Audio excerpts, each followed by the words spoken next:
I checked my GPS 15 more minutes. I was almost to Jason's. It had been years since I'd spent time with my brother anywhere besides a jail or rehab center. He'd had a few rough years dealing with addiction and legal issues. Luckily, he seemed to be doing a lot better now, and I was hopeful about this weekend. For his birthday tomorrow, we planned to go out to the lake, rent a kayak, and do some fishing like when we were younger. I was looking down at my phone when I glanced up and noticed a pair of eyes looking straight at me. "Shit!" I yelled. I slammed my brakes, which sent my car sideways in the gravel. I narrowly missed the deer. It was still in the middle of the road, standing still as a statue. I honked, hoping to scare it off, but it just stood there.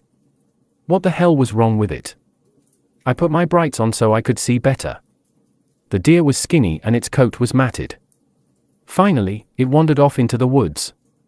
I straightened out my car and continued on my way, just happy I got out of that with no damage. My GPS had gone silent and I noticed I lost connection. Shit.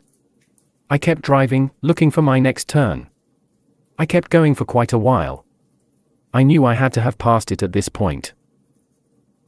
Feeling anxious, I turned on the radio, but all my preset stations were nothing but static. I looked for another station, but only found more static. I sighed and turned the radio off. I turned onto a gravel road, hoping it would get me back to where I was. A few minutes later, I noticed a single street light up ahead. I drove towards a small residential area. I didn't remember this area. I don't think I've ever driven through it before. The houses there were all dark.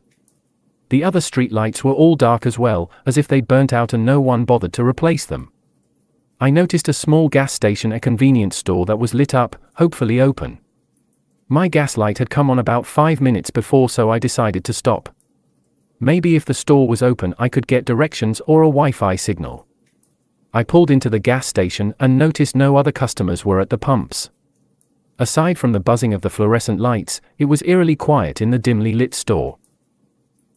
I took a quick stroll through the snack aisle, grabbing a bag of chips off the shelf. As I picked them up, the bag came open, leaving crumbs of chips all over the floor. A mouse scurried on the shelf. I tossed the chips aside in disgust. I decided against getting anything to eat, but figured I'd at least grab an energy drink. The can I pulled out of the cooler was room temperature. Annoyed, I rolled my eyes but headed up to the counter to pay for my gas and drink. No one was at the counter. I rang the bell and waited a good 5 minutes. "Hello," I called out. I heard someone moving around in the small room behind the counter. Finally, I thought. I had my card out, ready to pay, but when the door opened, I stepped back. The man that emerged was emaciated, pale, and wearing dirty clothes. As creepy as this was, I was familiar with seeing people in active addiction and figured this may be the case for him, so I tried to be as polite as possible. "Hey man, I need 20 on pump 3. He stared at me for a minute and I noticed he was drooling. "Buddy?" I said, trying to get his attention. He stared back with a blank expression. I tried to hand him my card. Still nothing. "Never mind," I said as I walked out. I tried to pay at the pump, but the pump kept instructing me to see cashier. The other pumps weren't working either. I would just have to keep looking for a main road to take me to the nearest town. As I was pulling away from the gas station, I noticed a woman walking around the side of the building. She looked like she was in her 50s and wore jeans and a t-shirt, despite it being pretty cold out tonight. She was walking around in a circle. When I got closer, I noticed the look on her face. Her expressionless eyes mixed with an unnatural half-smile is something branded into my memory forever. I kept driving. There was some road work with detours that kept rerouting me in what felt like a giant circle. I had no luck at getting out of the area, even though I was willing to go basically anywhere to get out of there. Frustrated and low on gas, I stopped at a park. I had 1 bar of signal at this point, so I stepped out of my car and paced around the parking lot as I tried calling my brother. He did answer, but the connection was so bad he couldn't understand anything I said. Eventually, the call dropped and wouldn't reconnect. I sunk down next to my car in defeat and smoked a cigarette. There weren't any other cars here, but there was a small rest area with vending machines and a drinking fountain. I was able to find a few bucks in my car and got a bag of chips out of the machine. I heard a knocking sound. Against my better judgment, I followed it. I opened the door to the bathroom.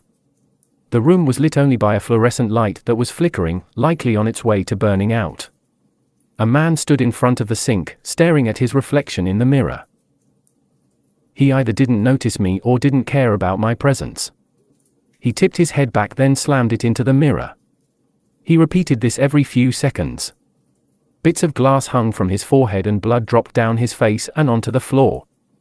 I gasped and he turned towards me. I ran to my car. It wouldn't start. The man exited the bathroom and started towards my car. I locked myself in and late on the horn. He yelled and eventually ran away, limping as he ran. I sat there in the dark, alone and shaking. What the hell was up with people here? I'd lived in areas with drug activity and a homeless population, but this was next level. I wondered if there were any normal people here at all. Eventually I realized I'd have to find my way out on foot. I grabbed my pocket knife, flashlight, water bottle and phone. I walked through the wooded area behind the park. I could faintly see lights in the distance. If I could just make it through these woods, I'd be out of here. Walking along, I noticed some bright yellow signs. CWD infected area, no trespassing. CWD? I thought. Then I remembered where I'd heard this before. My dad used to take my brother and I hunting as kids, and one day a buck pretty much served itself up on a silver platter. I remember being excited. I finally shot a deer, but my dad seemed concerned. We approached and could see its body was emaciated and fur was matted. My dad shook his head. We need to get this one tested, looks like chronic wasting disease. What's that? I asked. Basically, it's a disease that gets into the deer's brain and messes it up. Once an animal has it, they'll act really strange, starving themselves, pacing around listlessly, sometimes even hurting themselves until eventually they die. Kind of like a zombie? I asked. He laughed, sort of. My phone rang, snapping me out of the memory. I was relieved to see it was Jason. I could actually hear him this time. I tried to explain where I was. All I really knew was it was a village about 15 minutes north of him. If it's Aldergrove, that place was evacuated, he told me. I asked if he knew why. Jason said he didn't know the details as it was kept very hush-hush by local government, but was related to disease. I tried to explain all the weird things I saw here when the call started breaking up again. I paced around trying to find a better signal when suddenly, I felt a stinging pain in my thigh. A small arrow stuck out. I dropped my phone and my legs became weak. My vision went dark. I regained consciousness but was still groggy. My hands and feet were tied and I was being carried by a man in a military uniform. He brought me to what looked like an exam table and spoke to a man in a white coat. I couldn't hear everything because my ears were ringing, but what I did pick up was found wandering in the woods, acting strange, within boundary. His voice trailed off as I fell back asleep. I woke up again to a shooting pain in my arm. I was strapped to an exam table and blood was being drawn from my left arm. Unable to move, I sleepily glanced around. I noticed other people in white coats walking around the facility, which was a large building with glass walls.